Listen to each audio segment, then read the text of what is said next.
Welcome back. In this video, we will learn what are modules and how to work with multiple files. Let's create a separate file. I will call it test.d. Modules are the building blocks of D programming language.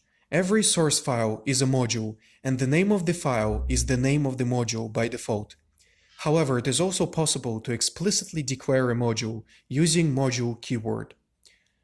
To import a module, we use the import keyword and the name of the module without the .d extension. Modules may be a part of a package or folder. In this case, the folder is treated as a directory. For instance, the standard is a package, and the standard IO module is a part of that package. We may also do selective imports. Instead of importing the entire module, we can import just the specific names from it. Let's move some of the code to the test module. Compile and run. And it works. That's it for today. In the next video, we will start making tic-tac-toe game. Have a nice day.